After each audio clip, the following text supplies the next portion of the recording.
જય શ્રી કૃષ્ણ વિદ્યાર્થી મિત્રો, ગંગોત્રી સ્કૂલ ગોંડલમાં આપનું હાર્દિક સ્વાગત છે. આપણે ધોરણ 10 માં વિદ્યુત ચેપ્ટર ભણતા હતા અને ઓહમનો નિયમ જે છે એ વધારે આજ વિસ્તારથી સમજશું. હાલો, આપણે ઓહમનો નિયમ થોડોક લીધો તો વધારે આગળ લઈએ આપણે તો ઓહમના નિયમમાં શરૂઆતમાં એક આકૃતિ જોઈ હતી આપણે. જો તો ઓહમના નિયમમાં આ કોઈ પણ તમે એક અવરોધ જોડો છો, અવરોધની સંજ્ઞા છે, એની સાથે શ્રેણીમાં એ મીટર, એની સાથે બેટરી, આ બેટરીનો પ્લસ છેડો, આ બેટરીનો માઇનસ છેડો, અહીંથી સમાંતર જોડાણ, શ્રેણી જોડાણ પણ આની પછી આવશે, વોલ્ટમીટર, અવરોધ, બેટરીનો પ્લસ છેડો. તો બેટરીના પ્લસ છેડા હારે એ મીટરનો જે છેડો જોડ્યો છે એ પ્લસ એ મીટરનો, બેટરીના માઇનસ છેડા હારે જે એ મીટરનો છેડો છે એ આપણે માઇનસ કહેશું. એવી રીતે બેટરીના પ્લસ સાથે વોલ્ટમીટરનો જે છેડો છે ને પ્લસ, અને બેટરીના માઇનસ સાથે જે વોલ્ટમીટરનો છેડો છે એ માઇનસ. તો આ આકૃતિ થઈ ઓહમના નિયમની આકૃતિ. ઓહમની નિયમની આકૃતિમાં ત્રણ વસ્તુ છે, અવરોધ, એની સાથે એ મીટર અને અવરોધની સાથે સમાંતરમાં વોલ્ટમીટર, આવી રીતે જોડેલું છે. અહીંયા જે બેટરી છે એ બેટરી કોઈ પણ વોલ્ટની હોઈ શકે, માનો કે વધારે ઓછા વોલ્ટની. અત્યારે આપણે એમ કહીએ કે આ બેટરી જે છે ને એ 2 વોલ્ટની છે બેટરી. હવે બીજી વસ્તુ કે બેટરીમાં પ્રવાહની દિશા જે છે ધનથી ઋણ તરફ દર્શાવવાની હોય છે. તો અહીંયા આપણે એરો દર્શાવી દઈએ કે અહીંથી ઇલેક્ટ્રોન બહાર નીકળશે, એટલે કે પ્લસ છેડામાંથી, બેટરીના પ્લસ છેડામાંથી ઇલેક્ટ્રોન બહાર નીકળશે, ત્યાંથી એ મીટરમાંથી પસાર થઈ, અવરોધમાં થઈ, વોલ્ટમીટરમાં થઈ અને પાછા ક્યાં આવશે? બધા ઇલેક્ટ્રોન બેટરીમાં. આવી રીતે બેટરીમાં વિદ્યુત પ્રવાહનું વહન સતત ચાલ્યું રહેશે. તો આ જે આકૃતિ થઈ, નાની અમથી આકૃતિ છે, 2 માર્કમાં પૂછે કે ઓહમના નિયમની આકૃતિ દર્શાવો, તો આટલું જ આવશે, વધારે કાંઈ એમાં જરૂર નથી. અહીંયા જો કે આની જરૂર નથી, તમારે કોઈ વેલ્યુ દર્શાવવાની જરૂર નથી, પણ કોઈ પણ વેલ્યુની તમે બેટરી લઈ શકો. આ ઓહમ એક રચના બનાવી શરૂઆતમાં, તો અવરોધ હારે વોલ્ટમીટર, એ મીટર બધું જોડ્યું. આ રચનામાં અવરોધ જે છે અહીંયા આપણી પાસે, એ અવરોધમાં નિયમ એવી રીતે છે કે અવરોધમાં જે છે ને વોલ્ટમીટર અને એ મીટરના બેયના રીડિંગનો મતલબ એ કે જે આમાંથી પ્રવાહ પસાર થાય છે ને એ મીટર બતાવશે, પ્રવાહ બતાવશે. વોલ્ટેજ જે ફેરફાર થાય છે, વોલ્ટેજ જે વાપરે છે એ કોણ બતાવશે? વોલ્ટમીટર. તો તમને એક્ઝામ્પલ આપ્યું હતું કે જ્યારે વોલ્ટ 0 રાખવામાં આવે છે ત્યારે પ્રવાહ પણ કેટલો બતાવે છે? એ મીટર 0. વોલ્ટ વધારીને 1 કરવામાં આવે તો પ્રવાહ કેટલો થાય છે? 5. યાદ રાખવાનું કે આ એમ્પિયર એકમમાં છે અને આ વોલ્ટ એકમમાં છે. 1 માંથી 2 કરે તો આમાં પણ પ્રવાહમાં એટલો વધારો, 2 માંથી 3 કરો તો આમાં પણ પ્રવાહનો એટલો વધારો. દર વખતે 5 નો વધારો થાય છે. દર વખતે વોલ્ટેજ 1 જેટલો વધે તો પ્રવાહ કેટલો વધે? 5 એમ્પિયર. વોલ્ટેજ 1 જેટલો ઘટે તો પ્રવાહ કેટલો ઘટશે? 5 એમ્પિયર. ચાલો, તો આની ઉપરથી ઓહમનો નિયમ, ઓહમે નિયમ આપ્યો કે V અને I હંમેશા એકબીજાના કેવા હશે? સમપ્રમાણમાં હશે, હંમેશા એકબીજાના સમપ્રમાણમાં હશે. એટલે કે તમે V વધારશો તો I પણ વધશે અને I વધારશો તો V પણ વધશે. એક ઘટતા બીજું ઘટશે, એક વધતા બીજું પણ વધશે. તો આ સમપ્રમાણ થયું. પણ આના માટે અમુક શરત હતી. શરત એટલી હતી કે તમે જે તાપમાને આ પ્રયોગ જે કરો છો, જે અવરોધ જ્યાં રાખ્યો છે એ ઓરડાનું તાપમાન આસપાસનું કેવું હોવું જોઈએ? અચળ તાપમાને. જો તાપમાનમાં ફેરફાર થાય, એટલે કે તમે 2 વોલ્ટ વધાર્યા અહીંયા તો પ્રવાહ એટલો વધ્યો, 2 માંથી 3 વોલ્ટ કરો છો, જો તાપમાન તમે બદલાવશો તો આ ફેરફાર સરખો મળશે નહીં. એટલા માટે તમે દર વખતે વોલ્ટેજ વધારો ઘટાડો કંઈ પણ કરો છો તો ફરજિયાત આમાં તાપમાન આસપાસ કેવું હોવું જોઈએ? અચળ. આસપાસ એટલે કે અવરોધ માટે તાપમાન જે છે એ અચળ હોવું જોઈએ. આ એક શરત હતી. અમુક શબ્દ જે છે આપણે ઉમેરતા જઈશું આમાં, જે વધારે એકદમ પરફેક્ટ આપણે ઓહમનો નિયમ ભણીએ છીએ એમાં. તો ઓહમનો નિયમ તમને ખ્યાલ છે, તમે શીખી જ ગયા છો. શું હતો ઓહમનો નિયમ? કે V અને I એકબીજાના કેવા? સમપ્રમાણમાં. તો એક વસ્તુ એમાં ઉમેરી દો. શું ઉમેરશો એમાં? તમે એક વસ્તુ ઉમેરી દો. શું? તો કે અચળ તાપમાને. હાલો, હવે આખો નિયમ થઈ ગયો અચળ તાપમાન. આખો નિયમ શું થશે કે લગાડેલો વોલ્ટેજ અથવા તો અવરોધના બે છેડા વચ્ચે લાગુ પાડેલો વોલ્ટેજ તારમાંથી પસાર થતા પ્રવાહના સમપ્રમાણમાં હોય છે. પણ આખો પ્રયોગ જે છે ફરજિયાત કેવી રીતે કરવો જોઈએ? અચળ તાપમાને. એટલે અચળ તાપમાન છે ને એક આખા નિયમની આગળ લગાડવાનો. આખો નિયમ શું થાય? અચળ તાપમાને લાગુ પાડેલો વોલ્ટેજ પસાર થતા પ્રવાહના સમપ્રમાણમાં હોય છે. આને ઓહમનો નિયમ કહે છે. તાપમાન ખાસ જરૂરી છે. તાપમાનમાં ફેરફાર થાય તો આ અમુક વખતે નિયમ એપ્લાય નથી કરી શકાતો, એટલે કે આવી રીતે સમપ્રમાણમાં નથી મળતું. હવે ઓહમે શું કર્યું કે તાર લીધો, એ મીટર જોડ્યું, એને વોલ્ટ મીટર જોડ્યું, આકૃતિ બતાવ્યું છે.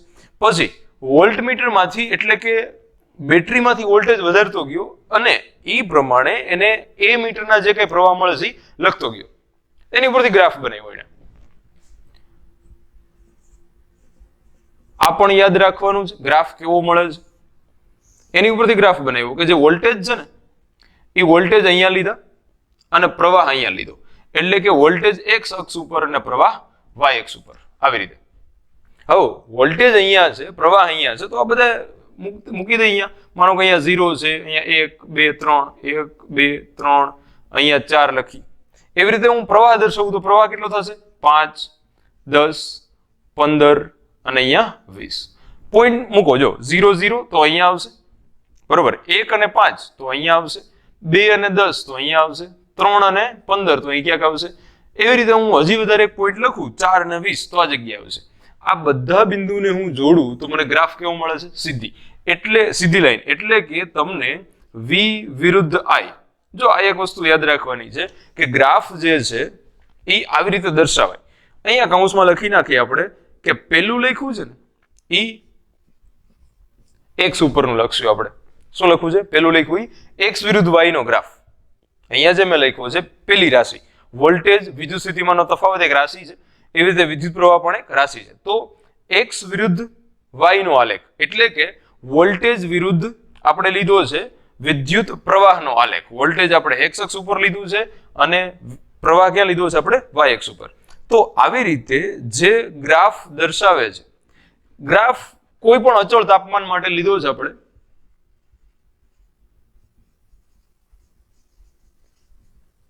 અચળ તાપમાન માટે ગ્રાફ બનાવ્યો છે.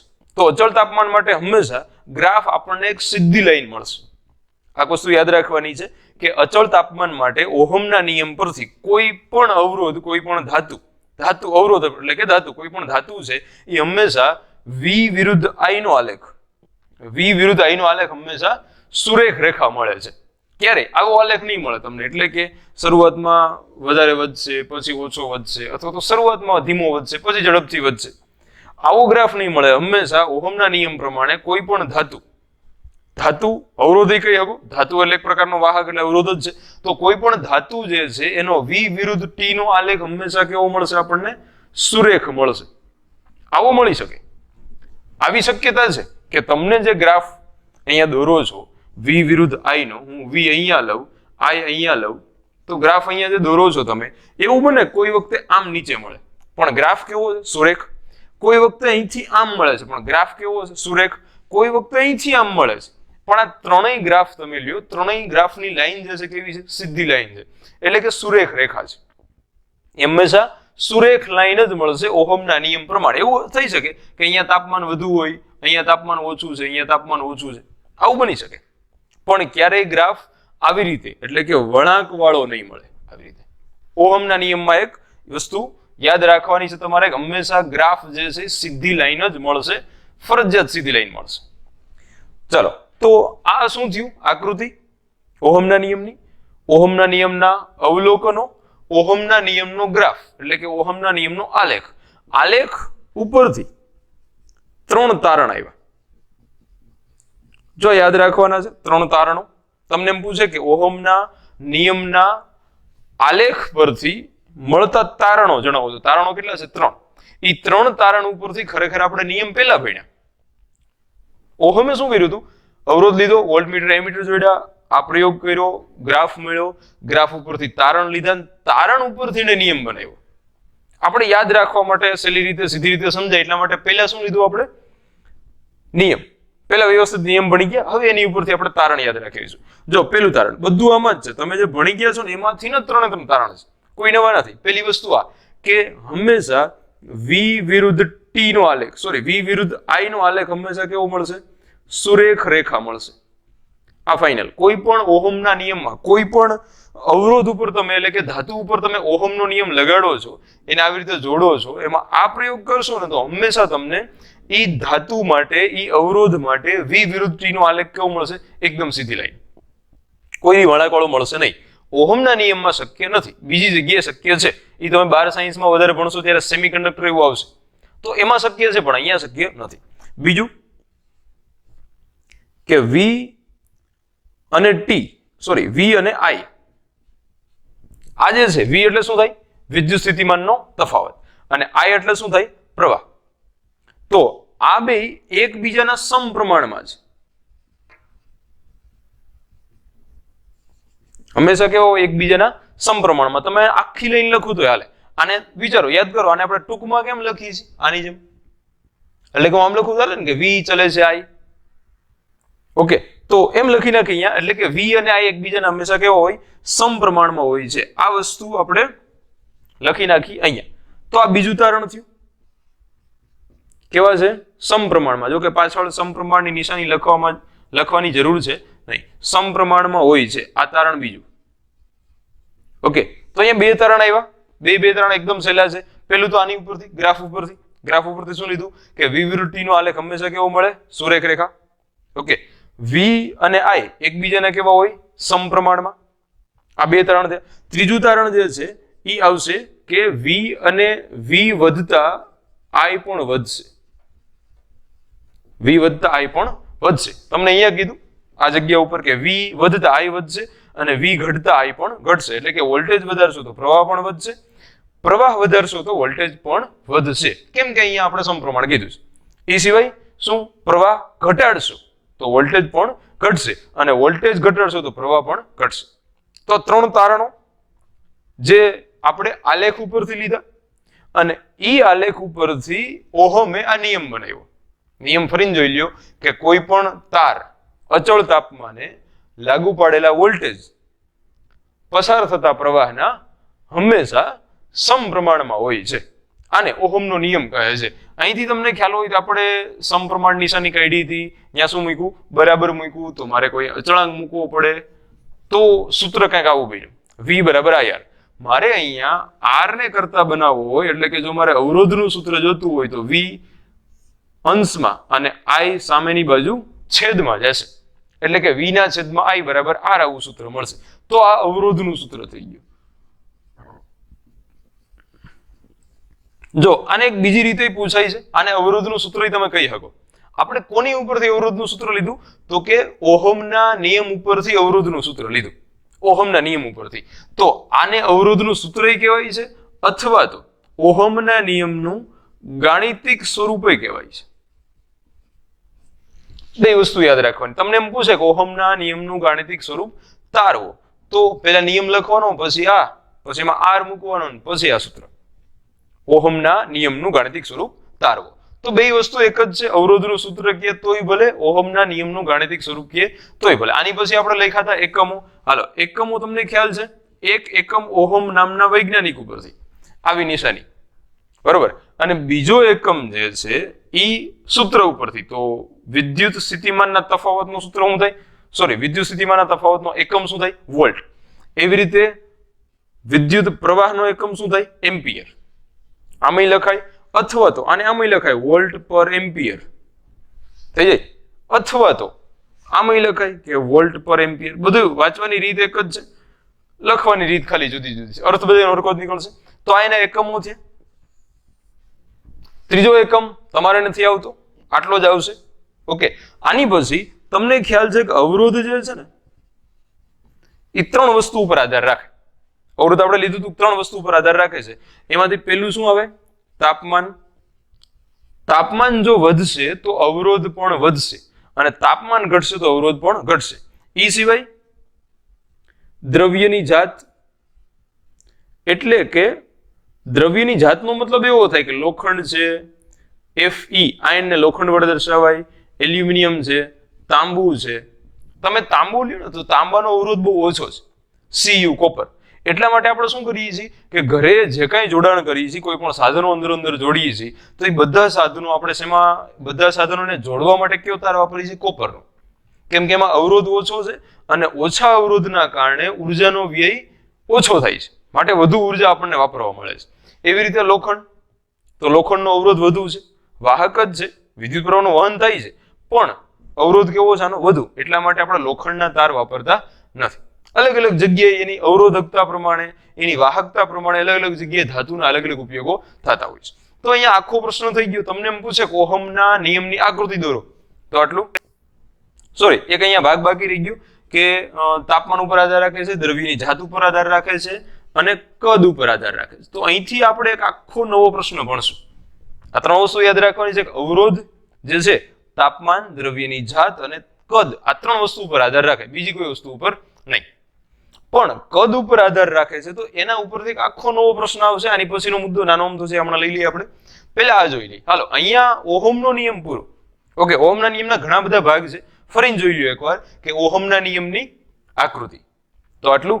ઓહમના નિયમના રીડિંગ અથવા તો અવલોકન, તો આ અહીંયા લખી નાખજો ઉપર કે આકૃતિ, અવલોકનો અને ઓહમના નિયમનો આલેખ, તો આવશે. જો કે આ તમારા સિલેબસમાં નથી, વધારે કઈ જરૂર નથી, પણ ખાલી તમારા માહિતી માટે જોઈ લ્યો કે ઓહમના નિયમના આલેખના તારણો, તો આવશે. 3 તારણો છે, 3 લખ્યા છે અહીંયા. ઓહમનો નિયમ એટલે આ, ઓહમના નિયમનું ગાણિતિક સ્વરૂપ, તો આવશે. અને ઓહમના નિયમનું ગાણિતિક સ્વરૂપના એકમો, સૂત્ર, બધું અહીંયા. અવરોધ કોની ઉપર આધાર રાખે છે? એક સંજ્ઞા તમને અગાઉ કીધેલી જ છે, હારોહારામાં લખી નાખી. આ શું છે? અવરોધને દર્શાવવાની રીત.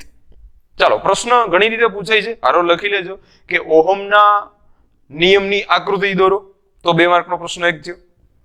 એવી રીતે તમને એમ પૂછે કે ઓહમના નિયમનો આલેખ બતાવો, દર્શાવો, દોરો, ઘણી બધી રીતે પૂછે. ઓહમના નિયમનો આલેખ દોરો, તો આટલું જ ભાગ. પણ એમાં ખાસ તમારે V દર્શાવવો પડે. વોલ્ટેજ અહીંયા લીધો છે x અક્ષ ઉપર, y અક્ષ ઉપર આપણે પ્રવાહ લીધો છે, વિદ્યુત પ્રવાહ લીધો છે. એવી રીતે અહીંયા સંજ્ઞા દર્શાવી છે 1 2 3 4. મેં શું કર્યું કે 0 0 પોઈન્ટ ભેગા કરી રહ્યા. x અક્ષ ઉપર 1 એટલે કે વોલ્ટેજ 1. તો અહીંયા જો એક વસ્તુ આપણે દર્શાવી દઈ, માનો કે કોઈ આ પોઈન્ટ આપણે દર્શાવી, કેમ અમે મૂક્યા છે, તો 2 અહીંયા છે. ઓકે, x અક્ષ ઉપર 2 લીધા આપણે, અને y અક્ષ ઉપર કેટલા લેશું આપણે? આમાં જે બિંદુ છે y અક્ષ ઉપર કેટલા લેશું આપણે? 10. તો એ 2 જ્યાં પોઈન્ટ ભેગા થાય છે ત્યાં આપણે આ પોઈન્ટ મૂક્યું છે, અને ચારેય પોઈન્ટ જોડી દીધા તો આપણને સુરેખ લાઈન મળી. એવી રીતે બધા પોઈન્ટ 1 5 2 10 3 15 4 અને 20 આવી રીતે બધા પોઈન્ટ એમાં જોડેલા છે. આથી આગળ આ ઓહમના નિયમનો આલેખ થયો અને આ ઓહમના નિયમના તારણો થયા. તો ઓહમના નિયમના આલેખમાં તમારે x અક્ષ y અક્ષ દર્શાવવાનું, અહીં લખવાનું કે v તમે લખ્યું છે, અથવા તો વિદ્યુત સ્થિતિમાન આખો રીતે દર્શાવો. અહીંયા વિદ્યુત પ્રવાહ I, બાકી આ આંકડા લખવા પડે. અહીંયા એક બિંદુ દર્શાવી દેવાનું કે 2 અને 10 અહીંયા ભેગા કર્યા છે, અને સુરેખ લાઈન, અચળ તાપમાન I લખવાનું વ્યવસ્થિત એકદમ, અચળ તાપમાન. ઓકે, એની પછી ઓહમનો નિયમ, ઓહમના નિયમનું ગાણિતિક સ્વરૂપ, અવરોધનું સૂત્ર, અવરોધની સંજ્ઞા, અવરોધના સૂત્રના એકમો અને અવરોધ કોના ઉપર આધાર રાખે છે તે. એક અહીંયા આકૃતિ આપણે થોડીક ચેક ઇન પાછી ફરીને દોરી નાખી, ગ્રાફ દોરી નાખી ઓહમના નિયમનો. જો ગ્રાફ તમને પૂછે 2 માર્કમાં અથવા તો 1 માર્કમાં, તો અહીંયા લખવાનું કે વિદ્યુત સ્થિતિમાનનો તફાવત, વિદ્યુત સ્થિતિમાનનો તફાવત, અને કૌંસમાં લખવાનું v, અહીંયા લખવાનું x, અહીંયા y, અહીં લખો I, અને નીચે લખો વિદ્યુત પ્રવાહ x અક્ષ ઉપર. અહીંયા શું લખવાનું? 0 1 2 3 અને 4. એવી રીતે આપણે આમાં રીડિંગ શું લીધા હતા? 5 10 15 અને 20.